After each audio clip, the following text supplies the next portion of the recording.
तो अब हम करने जा रहे हैं exercise 6.3 question number 22 onwards. Exercise 6.3 का ये लास्ट पार्ट होगा और 27 क्वेश्चंस थे इसमें, जिसमें से हमने 21 तक लगा लिया है। आप जिन सॉल्व पर हैं और हम एनसीईआरटी के सभी क्वेश्चंस को सॉल्व कर रहे हैं। क्वेश्चन नंबर 22 पढ़ते हैं। Find the equations of the tangent and normal to the parabola at the point this. वही पुरानी ये कहानी, और कहानी सिंपल सी। पहले कर्व को लिखो और फिर उस कर्व को डिफरेंशिएट करके dy बाई डी एक्स का टर्म निकालो। फिर उस पॉइंट पर स्लोप निकालो जो कि टेंजेंट का होगा, और उसके बाद उसका रेसिप्रोकल कर दो विथ नेगेटिव साइन, तो वो नॉर्मल का स्लोप होगा। एक बार स्लोप पता लग जाएगा तो वन पॉइंट फॉर्म या पॉइंट स्लोप फॉर्म की मदद से इक्वेशन ऑफ लाइन या टेंजेंट नॉर्मल जो भी हो निकाल लो। सिंपल सा लॉजिक है। इसको डिफरेंशिएट करेंगे विथ रिस्पेक्ट टू एक्स, तो आएगा 2y dy by D X equals to 4a, ये तो एक कांस्टेंट टर्म है, और x का डिफरेंशियल 1। तो इस बार dy बाई डी एक्स पहली बार इतने टाइम के बाद y के टर्म में आ चुका है, जो कि सिंप्लीफाई होके आ जाएगा। मैं इसको यहाँ पे लिख लेता हूँ 2a बाई y। ठीक है, आपको पता करना है पहले स्लोप ऑफ टेंजेंट, जो दिया जाता है dy by D x at the point at square 2at, जो कि हो जाएगा 2a अपॉन y की जगह आपको रिप्लेस करना है y के टर्म्स 2at से, सिंप्लीफाई होके आएगा 1/t। तो बेसिकली स्लोप जो है वो 1/t है टेंजेंट का। तो इक्वेशन ऑफ टेंजेंट दी जाएगी y माइनस y1। इक्वेशन याद रखिएगा किससे दी जाती है, y माइनस y1। ये सारी बातें आपको समझ में आ ही रहा होगा। टीचर अगर ये लास्ट सॉल्व कर रहा है तो उसे शुरुआत में तो कथा बोली होगी, कथावाचक तो रहा होगा वो, है ना। तो वो मैंने कथा पहले ही बात दी है। ठीक है, तो अब बस मुझे यहाँ पे उसको अप्लाई करते जाना है। तो y माइनस y1 रिपीट नहीं करता हूं मैं ज्यादा, क्योंकि वीडियो का मतलब ही क्या रह गया अगर मैं रिपीट ही करता रहूं। तो y minus y1 2at is equal to slope 1/t x minus x1 जो कि है at स्क्वायर। इसको सिंप्लीफाई कर लेंगे तो ये 2at से t मल्टीप्लाई हो जाएगा, तो ये आ जाएगा y, कर लेते हैं क्या ही फर्क पड़ रहा है, ty माइनस 2, एक मिनट, ठीक है कुछ नहीं कर सकते, 2at square is equal to x minus at square. Simplify करेंगे तो आएगा x माइनस ty, इधर बुला रहे हैं, plus at square equals to 0। कई तरीके से लिखी जा सकती है, आप ty या yt इक्वल्स टू लिख के फिर कर दीजिए, वो आपकी अपनी इच्छा है। मैं नॉर्मली ऐसे छोड़ देता हूं, जहां पे आपको सही लग रहा हो आप उसे सिंप्लीफाई कर लीजिएगा। ठीक है, पहले स्लोप ऑफ नॉर्मल निकाला जाएगा। आपको पता है टेंजेंट और नॉर्मल एक दूसरे को परपेंडिकुलर होती हैं, और उस केस में दोनों का प्रोडक्ट -1 होगा स्लोप का, यानी कि नॉर्मल का स्लोप का जो वैल्यू होगी वो -1 अपॉन mt होगी। बेसिकली वो 1/t थी, तो यहां से ये -t आ जाएगा। सही है, ऐसा करने की वजह से इक्वेशन ऑफ नॉर्मल लिखी जाएगी। इक्वेशन लाइन की होती है y माइनस y1, इससे फर्क नहीं पड़ता वो टेंजेंट है या नॉर्मल है, क्योंकि स्लोप बदलता है ऑटोमेटिकली। वो उसी पॉइंट से पास हो रही है, तो अभी y minus y1 is equal to slope, अब की बार -t है, x माइनस x1। सिंप्लीफाई कर लेंगे, बहुत ही इजी है ये हो जाएगा -tx प्लस at³। इस बार कुछ नहीं कर पाएंगे, इसको इधर बुला लेते हैं, ये हो जाएगा xt या फिर tx plus y minus at³ minus 2at equals to 0। इसको आप उधर भेज सकते हैं, आपकी अपनी इच्छा है। अगेन हमें दोनों लाइन की इक्वेशन निकालनी थी, एक टेंजेंट की जो कि ये रही, और एक नॉर्मल की जो कि ये रही। नेक्स्ट क्वेश्चन करेंगे, क्वेश्चन नंबर 23।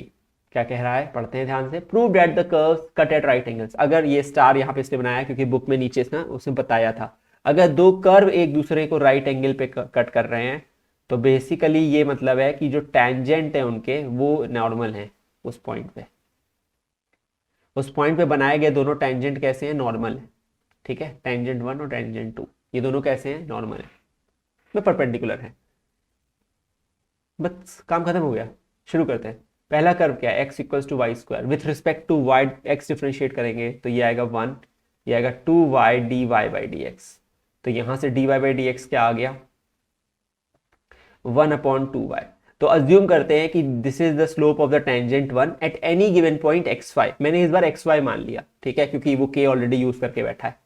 तो इसलिए क्या हो जाएगा, slope of any given slope of the tangent at any, consider this point बेटा इस पॉइंट को आप अज्यूम करिए कि ये x1 कॉमा y1 टाइप का है, sorry x comma y type का, ठीक है। ये पॉइंट जो है ये x कॉमा y टाइप का पॉइंट है, तो दोनों उसी से टेंजेंट उसी पे ही है, ठीक है।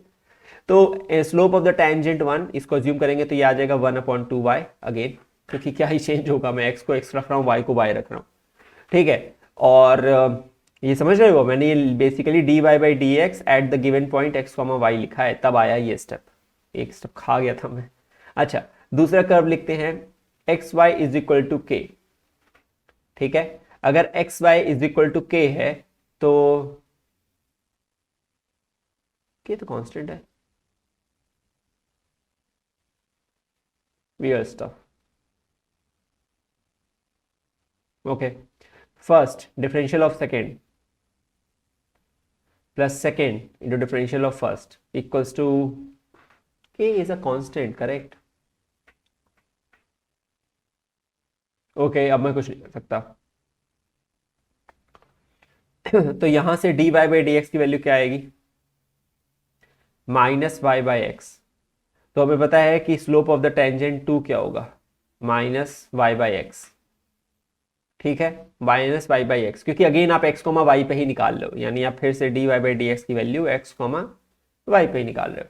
ऐसा करने से मुझे दो टेंजेंट मिल गए और दोनों टेंजेंट एक दूसरे को क्या है, नॉर्मल है। इसका मतलब क्या हुआ बेटा कि दोनों टेंजेंट के स्लोप का प्रोडक्ट किसके बराबर होगा, -1 के। पहला वाला क्या है 1/2y, दूसरा वाला क्या है -y/x, किसके बराबर होगा, -1 के। सही वैल्यू है, तो y कैंसिल हो जाएगा, क्या बचेगा, -1 भी कैंसिल हो जाएगा, तो बेसिकली ये हो जाएगा 1 इज इक्वल्स टू 2x, और x की वैल्यू क्या आ गई, 1/2 आ गई। क्या आ गई x की वैल्यू, 1/2। सिंप्लीफाई करोगे तो x की वैल्यू क्या आ जाएगी, 1/2। उठा के x को 1/2 रख दो और y निकाल लो, ठीक है। तो अगर आप x को यहां से, सुनो मेरी बात को, दोनों इक्वेशनों को यूज करना पड़ेगा। अब मुझे समझ में आया क्या कहना चाह रहा था वो।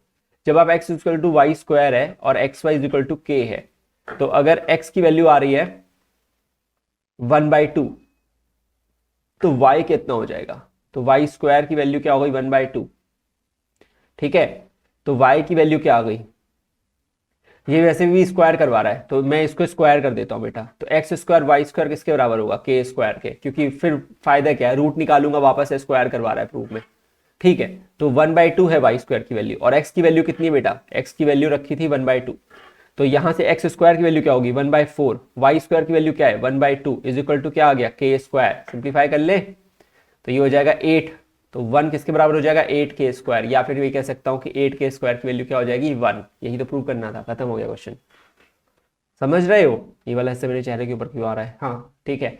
तो ये 8k स्क्वायर की वैल्यू क्या आ गई, 1। यही तो प्रूव करना था कि अगर राइट एंगल है तो 8k स्क्वायर की वैल्यू क्या होगी, 1 होगी। तो मैंने क्या किया, x की वैल्यू निकाली 1/2, बेसिकली पॉइंट ही पता कर लिया, वो जिस पॉइंट पे हो रहा है ऐसा। x की वैल्यू क्या आ गई, x कोऑर्डिनेट है यहाँ पे, ठीक है, कोऑर्डिनेट है, इसीलिए मैं x1 y1 रख के सॉल्व करता हूँ हमेशा।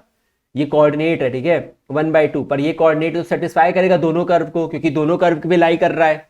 ये पॉइंट जो है दोनों कर्व पे लाई कर रहा है ना, कर्व 1 पे भी और कर्व 2 पे भी, तो उसके इक्वेशन में रख दिया x की जगह 1/2, तो वाई स्क्वायर किसके बराबर आ गया, 1/2। लेकिन हमें तो कुछ रिलेशन प्रूव करनी थी, तो x 1/2 था, तो इसको मैंने स्क्वायर कर लिया दोनों साइड को।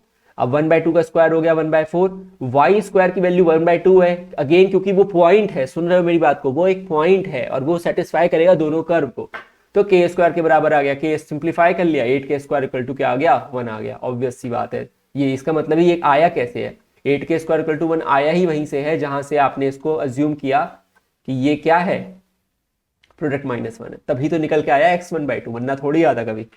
नेक्स्ट करते हैं, समझदार हो तो समझ गए होगे, नहीं समझे तो फिर दोबारा वीडियो देखो, समझदार हो जाओगे।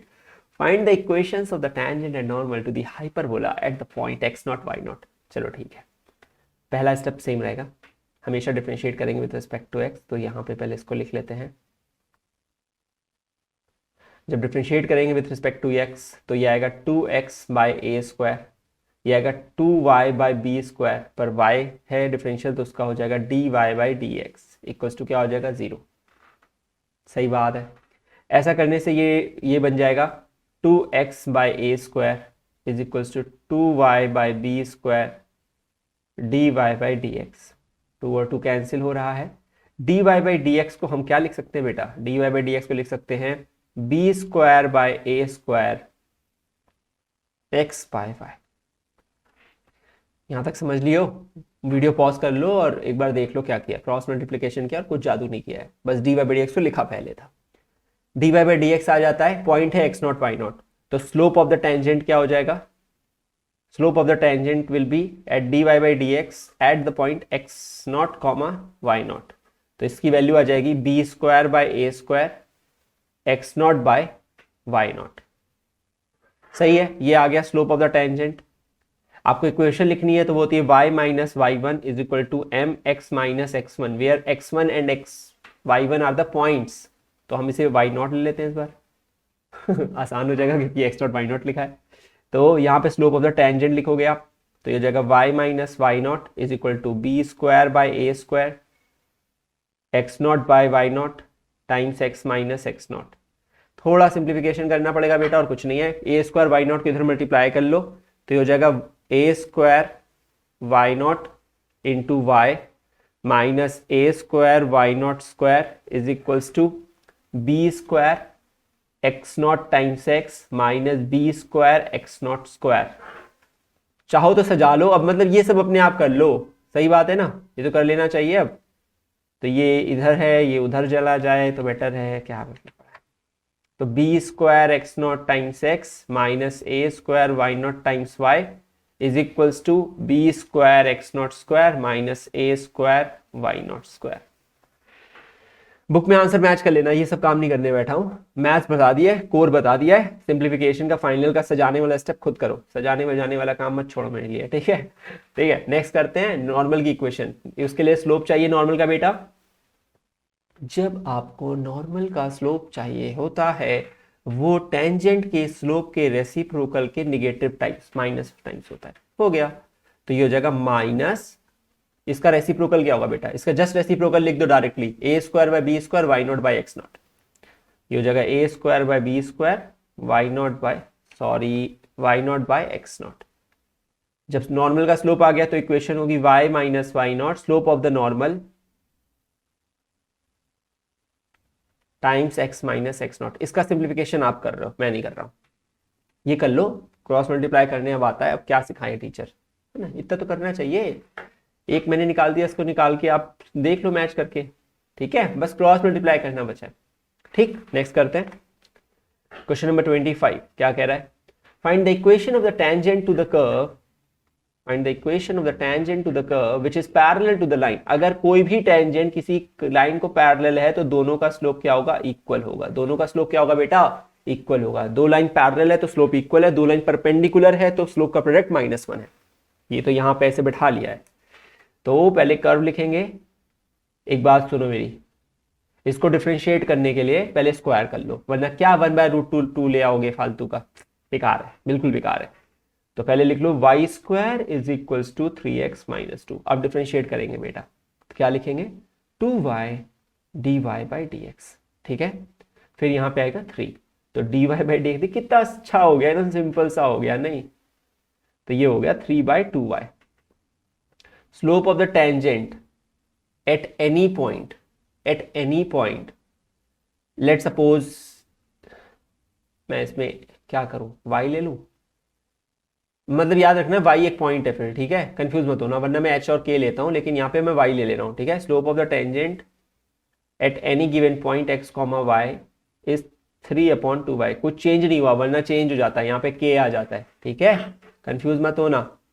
अच्छा, तो इससे क्या होगा, एम्प्टी आ गया। फिर हमें क्या करना है, अरे हमें पता लग गया कि इसका स्लोप और इस लाइन का स्लोप इक्वल है। अब इस लाइन का स्लोप क्या है, बुद्धि लगाओ, बता चुका हूं बहुत बार, -a/b होता है अगर standard equation ax plus B Y plus C equals to 0 से कंपेयर किया जाए तो, वरना y को सब्जेक्ट बना लो, y को कोफिशिएंट बनाना चाहिए उसका, और mx प्लस सी से कंपेयर कर लो और m को देख लेना, वही आता है। तो मैं डायरेक्ट लिख ले रहा हूं बेटा, ये इसका स्लोप हो जाएगा minus a coefficient of x होता है जो कि 4 है, और x का कोफिशिएंट, y का कोफिशिएंट b होता है जो कि -2 है। सिंप्लीफाई करेंगे तो आएगा 3/2y इज इक्वल टू 2। तो ये हो जाएगा y इज इक्वल टू 3/4। तो y कोऑर्डिनेट आ गया, y कोऑर्डिनेट आ गया, सुन रहे हो मेरी बात को, अगर y कोऑर्डिनेट आ गया तो ये कर्व पे लाई करेगा। किस पे लाई करेगा बेटा? कर्व पे लाई करेगा, तो कर्व की इक्वेशन को सेटिस्फाई करेगा। तो यहां पुट कर दो कर्व की इक्वेशन में। लाइन से कोई मतलब नहीं है, किसी एक दूसरी लाइन है, कोई दूर दूर दराज इलाके में पड़ी है, उसके पैरेलल है टेंजेंट। अब वो लाइन से क्या मतलब है? जो टेंजेंट है वो तो इस पॉइंट से पास हो रही है ना, y इक्वल टू 3/4, जो कि कर्व पे लाई कर रहा है। तो उठा के y square equal to 3x minus 2 में, सुन रहे मेरी बात को बेटा, y की जगह 3/4 रख दो। तो ये क्या हो जाएगा? 9/16 is equal to 3x minus 2। This implies 3x का वैल्यू क्या हो जाएगा? 9/16 प्लस 2।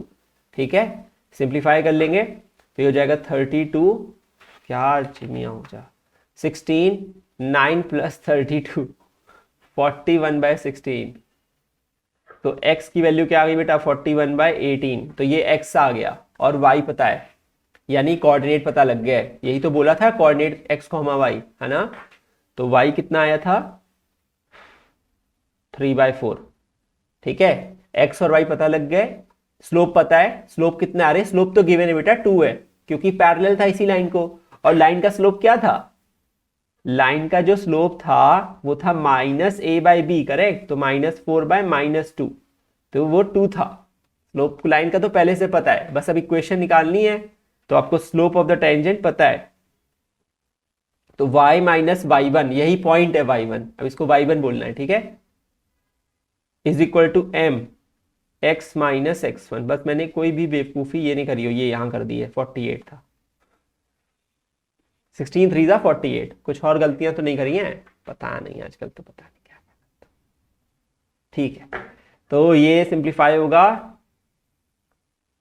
आप करना चाहिए, आपको करना चाहिए वैसे। इसमें सिंप्लीफाई 41/24 हो जाएगा।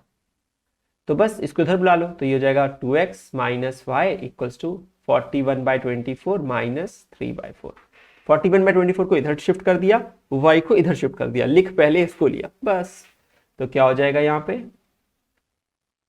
24, 41 माइनस 18, तो ये हो जाएगा बेटा 11 में से 8 गए 3, और ये 23, 23/24। मल्टीप्लाई करना, मल्टीप्लाई कर दो और लिख दो 24 टू जा 48x minus 24y equals to 23।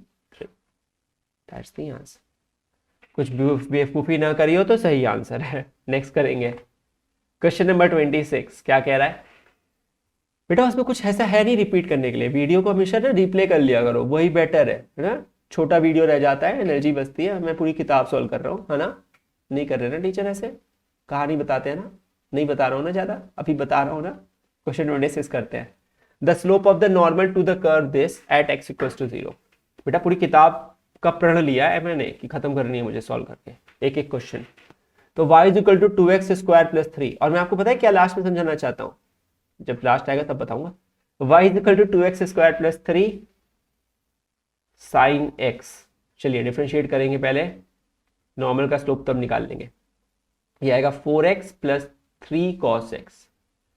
ये स्लोप ऑफ द टेंजेंट क्या है? dy/dx at the given point x equals to 0। अब y नहीं पता है, जरूरत भी नहीं है, तो x इक्वल टू 0 रखो और सॉल्व करो। तो ये हो जाएगा 4 times 0 plus 3 times cos of 0। ये तो 0 हो गया, cos 0 क्या होता है? 1, तो ये बचेगा 3। ये हो गया स्लोप ऑफ द टेंजेंट। जल्दीबाजी में आंसर नहीं मारना है, नॉर्मल का स्लोप पूछा है ना, कि पता लगा हम तो सोचे हम तो हीरो हो गए। हीरो नहीं हो गए अभी आप, ठीक है। स्लोप ऑफ द नॉर्मल होता है -1 upon slope of the tangent, तो हो जाएगा -1/3। अब आए अब बन गया फिर। तो ये हो गया डी ऑप्शन आंसर, ठीक है। That's the answer. The last question of this exercise, and you know why I am happy, because I have completed one more exercise. See, the line y is equal to x plus 1 is a tangent to the curve y square is equal to 4x.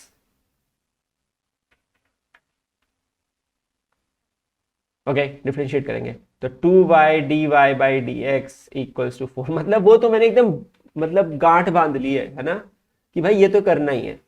तो 2y dy by dx equals to 4। तो y, तो dy by dx की value क्या आ गई बेटा? ये आ गई 2/y। अरे 2 2 जा 4 और y नीचे आ जाएगा, क्या बात करते हो। तो dy by dx आ गया 2/y। अब सुनो, लाइन, ये जो लाइन है ये कहा जा रहा है कि it is a tangent to this curve. अगर ये टेंजेंट है तो इसका जो स्लोप है और इसका जो स्लोप आ रहा है उस पॉइंट पर दोनों सेम होगा। तो किसी पॉइंट पे जो इस लाइन का जो स्लोप है, क्योंकि ये टेंजेंट है, और इसका जो dy बाई dx से स्लोप आ रहा है वो दोनों इक्वल होगा। तो let the point is x, y। तो यानी कि dy बाई dx की वैल्यू एट x, y वही होगी जो इस लाइन का स्लोप होगा। ठीक है, ये कितनी है? ये तो 2/y होगी, क्योंकि हम y को y से रिप्लेस कर रहे हैं, वरना हम किससे करते थे? hk से। हाँ, यही तो आपको समझाना था, पहले समझा चुका हूं बहुत, तो अब शिफ्ट कर सकता हूं इसमें। स्लोप ऑफ द लाइन मैंने बताया अभी पहले किसी एक क्वेश्चन में कि -a/b होता है। तो -a/b होता है, जिसमें कि a होता है कोफिशिएंट ऑफ x और b होता है कोफिशिएंट ऑफ y। तो ऐसा देखेंगे तो आप पाएंगे यहाँ पे कोफिशिएंट ऑफ x, और अरे ये तो डायरेक्टली कंपेयर कर लो, क्या ही मतलब है, इसको इससे कर लो बेटा, जल्दी हो जाएगा। अरे मेरा कैमरा नीचे चला गया, 1 मिनट। हाँ, माफ कीजिएगा, जो कैमरा का प्लेसिंग होल्डर था वो थोड़ा कैमरे को सरक गया उसमें। तो हम कहाँ पे थे? 2/y is equals to slope of line. तो अभी स्लोप ऑफ लाइन हो गया, तो इसका मतलब ये हुआ कि जो कि है y is equal to mx plus c से m की वैल्यू क्या आ गई बेटा? 1 आ गई। क्या आ गई? 1 आ गई। तो इसका मतलब यहाँ पे 1 है। दिस इंप्लाइज y की वैल्यू कितनी आ गई बेटा? 2 आ गई। कितनी है? 2। अगर y की वैल्यू 2 है तो वो टेंजेंट है, तो ऑब्वियसली टेंजेंट है तो सेटिस्फाई कर रही होगी उस पॉइंट पर, या तो कर्व में रख लो, कैसे भी कर लो। तो y square is equal to 4x, तो ये हो जाएगा 2 square is equal to 4x, तो x की वैल्यू 1 आ जाएगी। तो 1,2 एक पॉइंट होना चाहिए था, आ गया, ये वाला है। यहां भी सेटिस्फाई करेगा, y को 2 रख लोगे तो x की वैल्यू 1 आ जाएगी। दोनों पे सेटिस्फाई करेगा, क्योंकि वही टेंजेंट जो लाइन है ना वो इस बार खुद ही टेंजेंट है, पैरेलल वैरेलल वाली बात नहीं हो रही है। जो लाइन है वो खुद ही टेंजेंट है कर्व को। तो अगर वो टेंजेंट है तो वो दोनों पॉइंट दोनों को सेटिस्फाई करता होगा, कहीं से भी निकाल लो। तो x की वैल्यू 1 आ गई और y की वैल्यू 2 आ गई। तो 1,2 is the point, that's the answer. This finishes of the exercise 6.3 completely and we will start with 6.4. no, 6.4 skip कर रहा हूं क्योंकि वो एनसीईआरटी वो सीबीएसई 2021 के सिलेबस से हटाई गई है, पर मैं ऑब्वियसली पूरा सॉल्व करूंगा, बाद में आके करूंगा। 6.5 करेंगे मैक्सिमम मिनिमा से, ठीक है। Thanks for watching and hopefully you are liking the video. Will see you in the next video, take care.